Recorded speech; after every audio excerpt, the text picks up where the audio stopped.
Bismillahirrahmanirrahim. Assalamualaikum warahmatullahi wabarakatuh. Waalaikumsalam. Waalaikumsalam warahmatullahi wabarakatuh, Ibu. Apakah suara Ibu terdengar dengan jelas? Terdengar, Ibu. Jelas, Ibu. Oke, baik. Apa kabar semuanya, mahasiswa?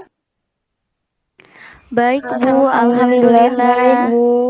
Alhamdulillah, kalau semuanya dalam keadaan sehat walafiat. Ibu senang sekali kita bisa bertemu kembali gitu ya di pagi yang cerah ini gitu ya di kelas virtual untuk mata kuliah sel dan genetika. Gitu ya. Sebelum kita memulai ya kelas virtual untuk perkuliahan pertemuan kelima hari ini, marilah bersama-sama kita membacakan doa ya menurut agama dan kepercayaannya masing-masing. Berdoa dimulai. Berdoa selesai. Nah, sebelum kita masuk ya pada materi hari ini, seperti biasa, Ibu akan memeriksa terlebih dahulu kehadiran mahasiswa di kelas virtual pertemuan kelima untuk mata kuliah sel dan genetika. Mohon yang Ibu panggil namanya untuk menyalakan video, mikrofon, untuk mengkonfirmasi kehadirannya. Ya, Ibu mulai dari Febia Wulandari. Hadir, Ibu. Oke, sehat ya Febia? Alhamdulillah sehat, Bu. Oke, baik. Berikutnya Dede Firmansyah. Hadir, Ibu. Apa kabar Dede? Alhamdulillah baik, Ibu. Oke, alhamdulillah Ibu sudah memeriksa keseluruhan kehadiran mahasiswa ya di kelas virtual pertemuan kelima mata kuliah sel dan genetika ini. Alhamdulillah semuanya hadir.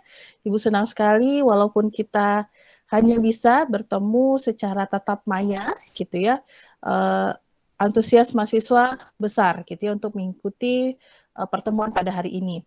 Oke, seperti yang bisa terlihat ya di layar gitu ya bahwa hari ini setelah pekan lalu kita masuk pada pertemuan keempat yang membahas mengenai struktur dari suatu membran sel. Nah, maka hari ini kita akan melanjutkan ya materi mengenai komunikasi sel seperti itu atau nama lainnya adalah hubungan antar sel. Nah, karena pastinya mahasiswa sudah ya membaca ya sebelumnya materi ini, maka Ibu akan menanyakan ya kita mendiskusikan secara bersama-sama. Nah, tapi sebelumnya Ibu akan menyampaikan deskripsi ya untuk mata kuliah sel dan genetika ini gitu ya. Jadi mata kuliah sel dan genetika ini meliputi kajian tentang struktur sel sesuai dengan namanya. Ya, jadi ada kajian tentang sel yang meliputi struktur sel, prokariotik, eukariotik, kemudian virus, ya, membran sel pekan lalu, kemudian hari ini kita membahas tentang komunikasi sel. Nah, materi untuk genetikanya itu meliputi mengenai konsep tentang alel, gen, kromosom, hukum Mendel, gitu ya, genetika pada bakteri dan virus serta mutasi ya pada gen dan kromosom. Nah, kemudian apa kemampuan ya yang diharapkan gitu ya kepada mahasiswa yaitu capaian pembelajaran mata kuliah ini yaitu terutama untuk pertemuan ini ya yaitu menganalisis ya mahasiswa mampu menganalisis hubungan antar sel atau komunikasi sel dan mampu mengaitkannya terhadap adanya gangguan yang terjadi dalam tubuh seperti itu. Nah, seperti yang tadi Bu sampaikan, hari ini ya kita akan membahas ya materinya adalah komunikasi sel atau hubungan antar sel. Nah, sistem pembelajaran ataupun mode perkuliahan ya karena masih dalam suasana pandemi gitu ya, maka mode perkuliahannya adalah daring gitu ya atau online. Oke. Nah, nanti ya tidak hanya sifatnya satu arah seperti itu dari Ibu selaku dosen gitu ya, tapi kita akan banyak berdiskusi, artinya sifatnya dua arah gitu ya. Maka nanti metode pembelajarannya adalah problem based learning gitu ya atau PBL yang nanti setelah Ibu sampaikan setengah dari perjalanan materi, nanti mahasiswa akan Ibu bagi menjadi dua kelompok mengerjakan lembar kerja mahasiswa yang berkaitan dengan materi hari ini, yaitu tentang komunikasi sel seperti itu. Apakah mahasiswa sudah siap untuk mengikuti mata kuliah hari ini? Siap, Ibu. Siap, Ibu. Oke, baik. Kalau begitu, alhamdulillah ya. Kalau sudah siap, apakah layar Ibu sudah terlihat oleh mahasiswa? Sudah, Bu. Terlihat, Ibu. Bu. Oke, baik ya. Ibu lanjutkan ya. Nah, ini ya, bahasan ya. Kita sampai pada materi yang akan dibahas hari ini, yaitu mengenai definisi dari komunikasi sel, ya, kemudian jalur pensinyalan intraseluler. Yang ketiga adalah pengikatan molekul sinyal adalah bentuk pensinyalan interseluler.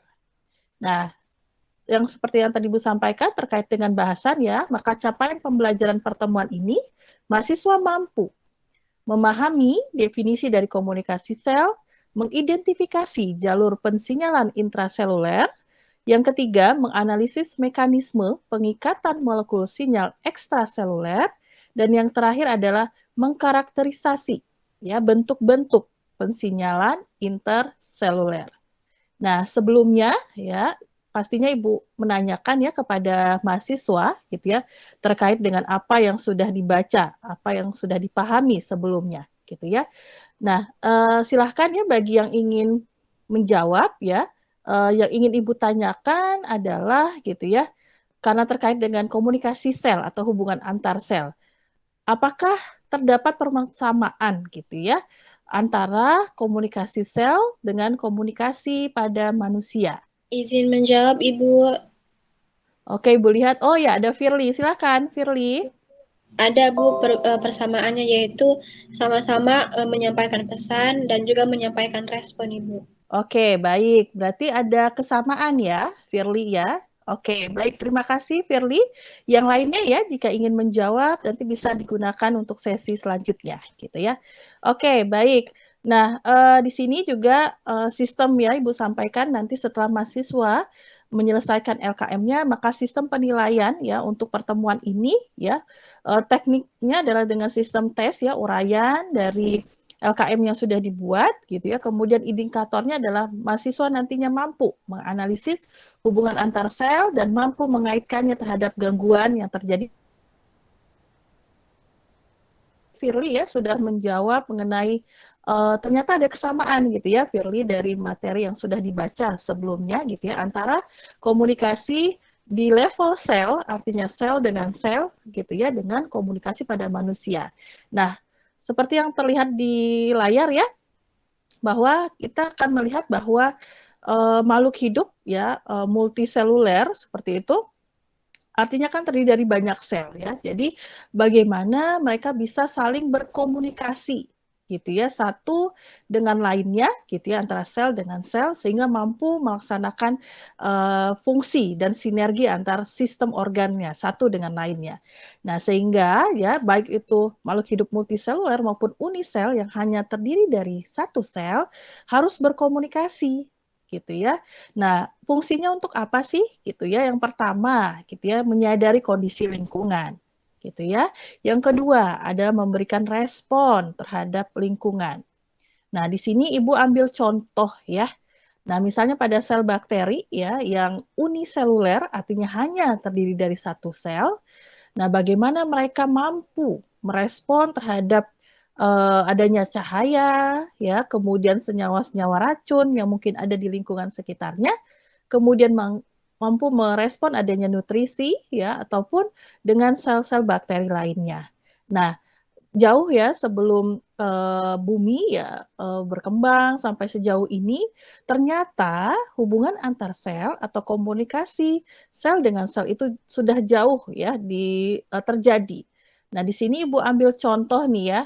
Nah, ini ada gambar dari yang sudah dibaca mungkin ini kan gambar dari sel Saccharomyces ya, Cerevisiae gitu ya. Nah, silahkan selain Firly mungkin ya yang bisa menceritakan kepada Ibu secara singkat saja mungkin Saccharomyces cerevisiae itu apa ya? Silahkan, ada yang ingin menjawab? Izin menjawab, Ibu. Ya, oke ada Nia. Silahkan Nia. Izin menjawab, Ibu. Kalau yang pernah saya dengar tuh, Kalau Saccharomyces itu Saccharomyces cerevisiae itu salah satu organisme eukariotik yang uniseluler, Bu. Oke, baik. Seperti Wah, itu, Bu. bagus sekali. Ya, terima kasih Nia. Ya, benar sekali ya. Jadi ini Bu ambil contoh ya. Kita ingin mencontohkan bahwa antara sel ya dari Saccharomyces cerevisiae seperti yang tadi disampaikan oleh Nia, dia kan uniseluler ya, walaupun sudah eukariotik. Nah, jadi gambar yang ini adalah visualisasi di bawah mikroskop ya, seperti terlihat di layar. Nah, kemudian jika Ibu visualisasikan gitu ya, jadilah gambar yang di sebelah, yang di tengah gitu ya. Nah, komunikasi pada Saccharomyces cerevisiae seperti apa sih? Kita ambil contoh satu. Ya, ketika akan terjadinya proses mating atau perkawinan. Nah, di sini bisa dilihat ya bahwa di sebelah kanan ada sel yeast ya dengan mating factor tipe alpha. Di sebelahnya ada sel yeast dengan mating factor tipe A. Nah, ketika mereka akan melakukan proses kawin, maka akan terjadi exchange ya, artinya pertukaran mating factor. Jadi sel yeast alpha akan memberikan atau mengirimkan sinyal berupa mating factor tersebut ke sel yeast dengan tipe mating A, begitu pula sebaliknya. Nah, kemudian yang terjadi adalah apa sih? Gitu ya. Nah, molekul sinyal tersebut ya yaitu berupa mating factor di sini yaitu alfa diterima oleh A diterima oleh alfa, maka akan terjadilah proses binding. Kita bisa lihat di sini ya, jadi mulai terbentuk gitu ya, menginduksi perubahan ya, induce change di sini menginduksi perubahan dari suatu dinding selnya sehingga memicu untuk terjadinya proses fusion gitu ya. Nah, kemudian apa yang terjadi berikutnya? Tahap berikutnya adalah maka akan terbentuklah gitu ya individu sel yeast baru yang merupakan kombinasi dari kedua induknya yaitu A dan alfa ya. Nah, kemudian ini kalau misalnya di bagian sebelah kanan ya merupakan penjelasan tambahan gitu ya. Di sini makanya akan dihasilkan organisme-organisme baru seperti itu. Oke, baik Ibu lanjutkan gitu ya. Nah, sekarang kita akan membahas mengenai organisme multiseluler ya. Kalau tadi kan satu contoh ya pada organisme uniseluler yaitu Saccharomyces cerevisiae. Nah, sekarang kalau di organisme multisel, organisme ya kan organisme dengan organisme berarti di sini saling berkomunikasi gitu ya. Kemudian misal komunikasinya terjadi pada sel dengan sel lainnya pada satu organisme seperti itu ya. Nah, kemudian komunikasi sel-sel itu ya menjadi suatu alat gitu ya buat organisme, buat makhluk hidup bagaimana suatu sel mampu mengartikan atau menginterpretasikan sinyal yang ada seperti itu. Ibu lanjutkan ya. Nah, sekarang kita akan mulai masuk pada sekarang bayangkan mahasiswa berada dalam suatu sel gitu ya. Nah, yang terjadi itu seperti apa sih gitu ya. Nah, di sini bisa terlihat ya pada gambar ini gambarnya cantik sekali ya, ilustrasi memudahkan mahasiswa untuk memahami begitu ya. Jadi di sini di gambar yang paling atas ya yang bulatan merah ini adalah molekul sinyal ekstraseluler. Berarti kalau di sel yeast tadi adalah mating factornya gitu ya yang diterima oleh sel yeast dengan mating factor berbeda. Nah, kemudian yang gambar hijau ini adalah protein reseptor, ya, artinya protein penerima, gitu kan, receive di sini, yang berada pada membran plasma dari suatu sel target, seperti itu. Nah, berikutnya adalah ketika terikatnya molekul sinyal ekstraseluler pada protein reseptor, ya, maka akan mengaktifkan protein pensinyalan intraseluler yang gambar ini, ya. Nah, kemudian apa yang terjadi?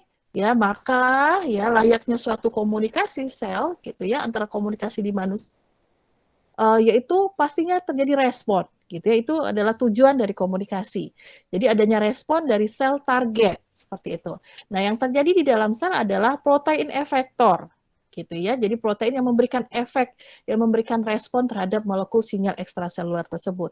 Nah, di sini ditunjukkan ada beberapa ya protein efektor yang terdapat di dalam sel gitu ya, misalnya protein efektor untuk metabolic enzyme gitu ya, kemudian protein regulatory gen, kemudian protein sitoskeletal, misalnya untuk bagaimana mengubah bentuk sel, gitu ya, bagaimana suatu otot, misalnya untuk kontraksi ataupun relaksasi, seperti itu. Nah, berikutnya adalah kita mulai mengenal ya, tadi ada protein reseptor yang ada di membran ya. Nah, yang berikutnya adalah ternyata ada juga protein reseptor yang tidak berada di permukaan sel ya. Nah, ini yang gambar A, yang di slide sebelumnya tadi ya. Jadi dia ada pada permukaan dari reseptor protein reseptor yang ada di permukaan sel ya, membran sel. Seperti ini ya. Nah, ini hanya ilustrasi, artinya bisa saja molekul sinyal itu digambarkan bulat. Nah, kalau ini kan agak sedikit panjang, lonjong seperti itu, gitu ya. Nah, kemudian ini adanya di permukaan. Berikutnya adalah protein reseptor yang tidak ada di permukaan membran. Ya, kita bisa lihat di sini ya. Jadi dia ada di dalam nukleus atau di dalam inti sel. Nah, yang menarik di sini adalah bagaimana si molekul sinyal itu dibawa, gitu kan?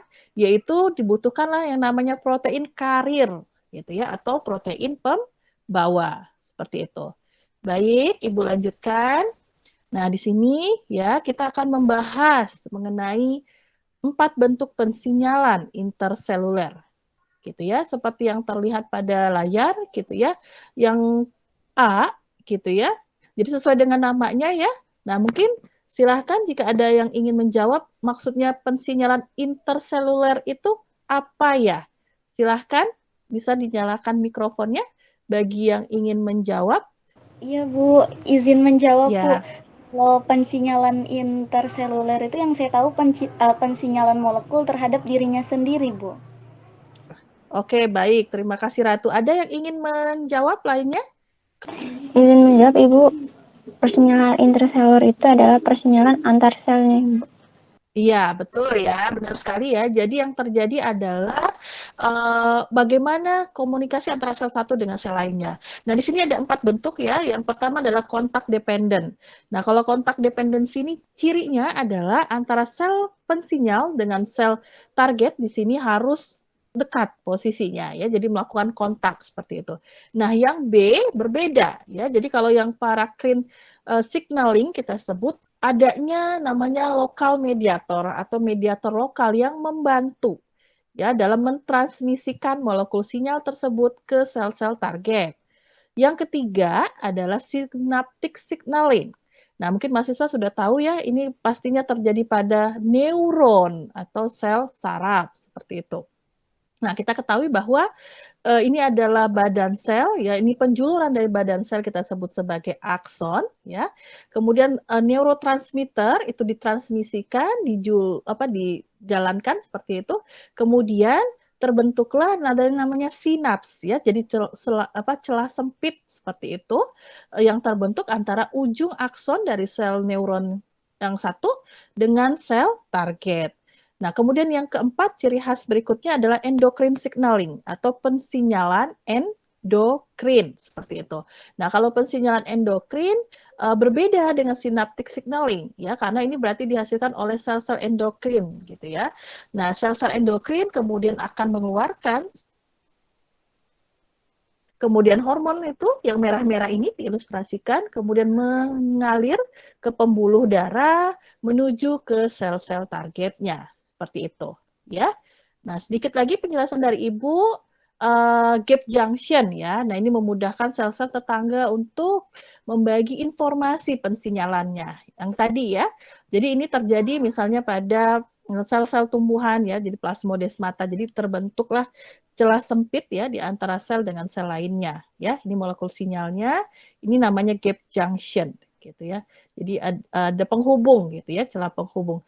Nah, ini adalah materi terakhir gitu ya untuk perbedaan antara strategi endokrin dan strategi neuronal untuk pensinyalan jarak jauh.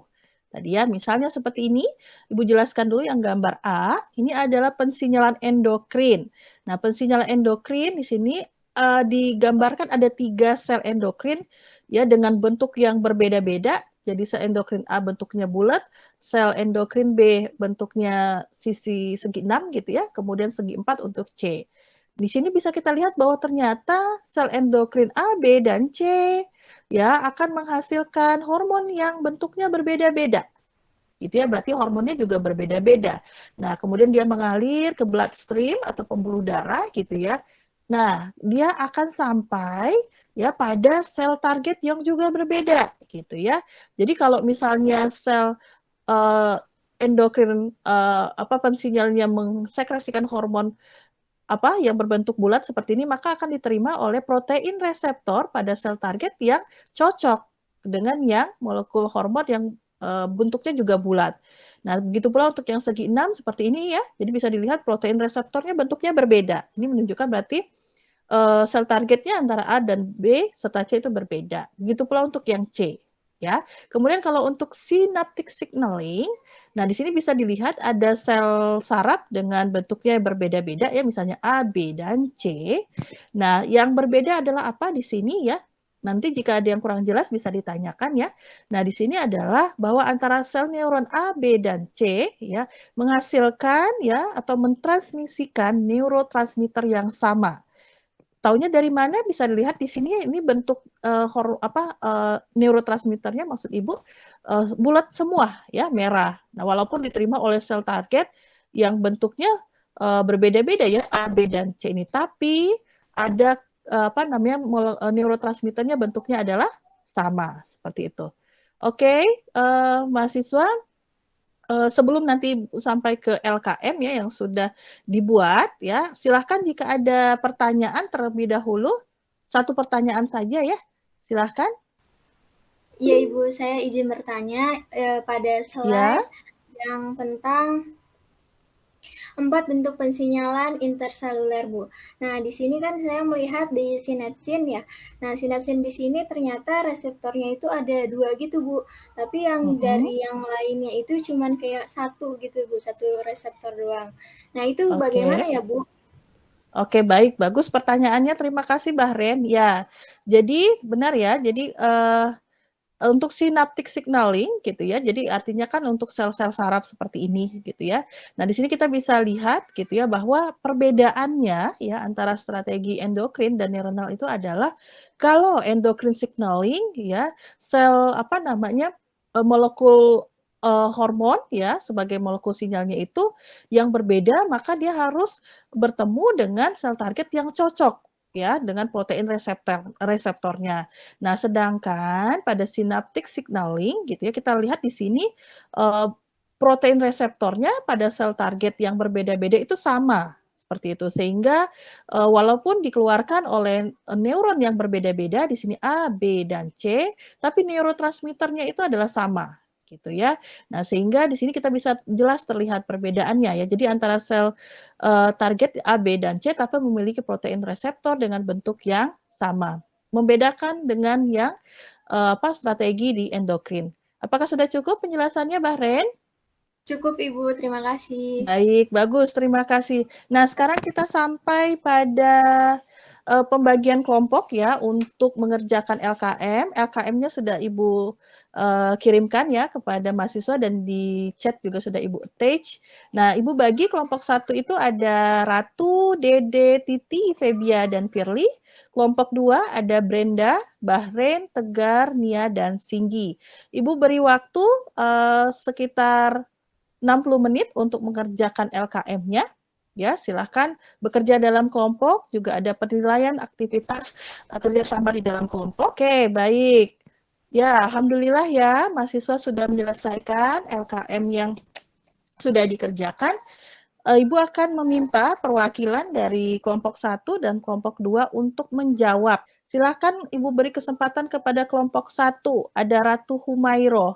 Baik Bu, terima kasih atas kesempatannya. Saya Ratu Humairo, perwakilan dari kelompok 1. Izin menjawab Bu, menurut kelompok 1 tuh permasalahan yang dibahas oleh artikel tersebut adalah kesalahan atau kegagalan komunikasi sel, Bu. Baik, terima kasih Ratu ya. Jadi LKM yang sudah dibuat itu ya, itu merupakan materi pengayaan dari apa yang sudah Ibu sampaikan tadi gitu ya. Nah, kita bisa ketahui bahwa permasalahan yang terdapat ya di dalam kasus ya yang ada di PBL ini adalah bahwa terjadi gangguan-gangguan gitu ya jika komunikasi sel itu berlangsung terganggu seperti itu. Nah, kemudian terima kasih Ratu. Selanjutnya ke kelompok 2 ada Brenda, silakan menjawab. Brenda, hasil kerja kelompok 2. Jawab nomor 2. Iya, saya Brenda Ya. Kasgibran mewakili kelompok 2 izin menjawab. Yang dampak yang disebabkan dari masalah kesehatan tubuh Anda adalah dapat mengakibatkan penyakit. Yang kedua, dapat mengganggu komunikasi sel, yakni menyebabkan kehilangan sinyal tidak dapat mencapai target, dan target mengabaikan sinyal, Ibu. Cukup.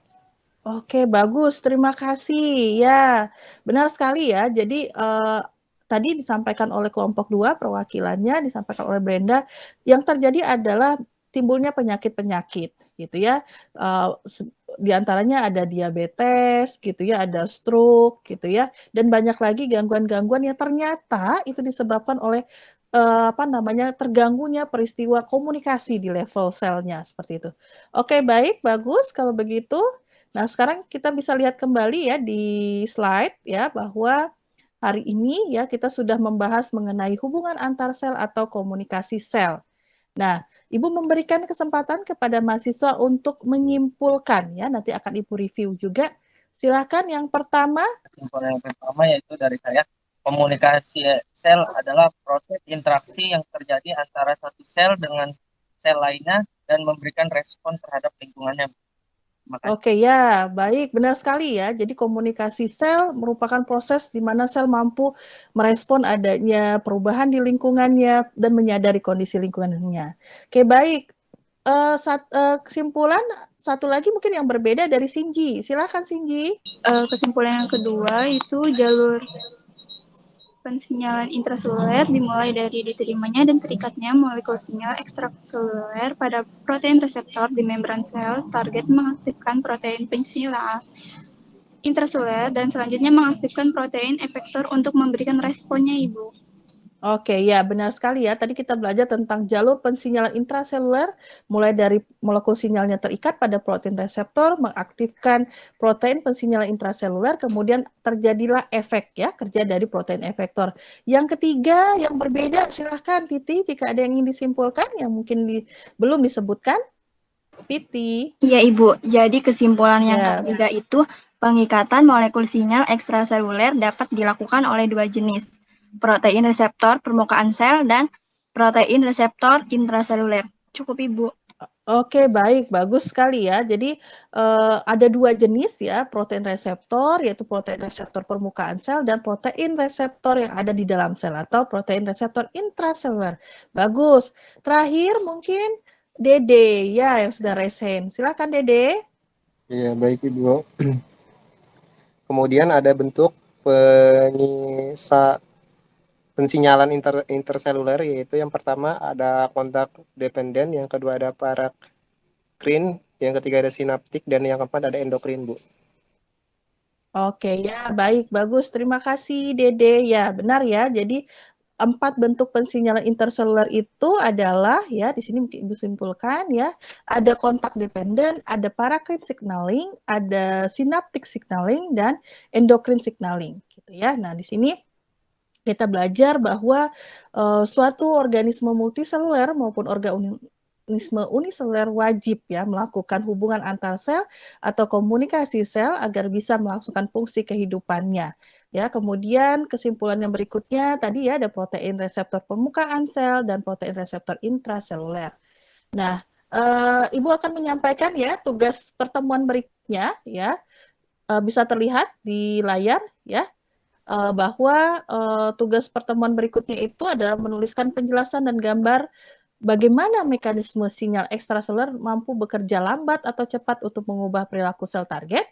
Kemudian tugas yang nomor 2 ya, yang mahasiswa harus kerjakan untuk persiapan pertemuan pekan depan adalah mengkarakterisasi ketergantungan sel hewan terhadap molekul sinyal ekstraseluler yang berbeda-beda. Seperti itu. Oke, baik semuanya mahasiswa. Alhamdulillah kita sudah menyelesaikan pertemuan kelima untuk mata kuliah sel dan genetika hari ini yang membahas tentang hubungan antar sel atau komunikasi sel. Ibu ingatkan untuk tugasnya ya silahkan dikerjakan secara individu sebagai bekal untuk pertemuan berikutnya. Oke, sebelumnya Ibu mengucapkan terima kasih kepada semua mahasiswa.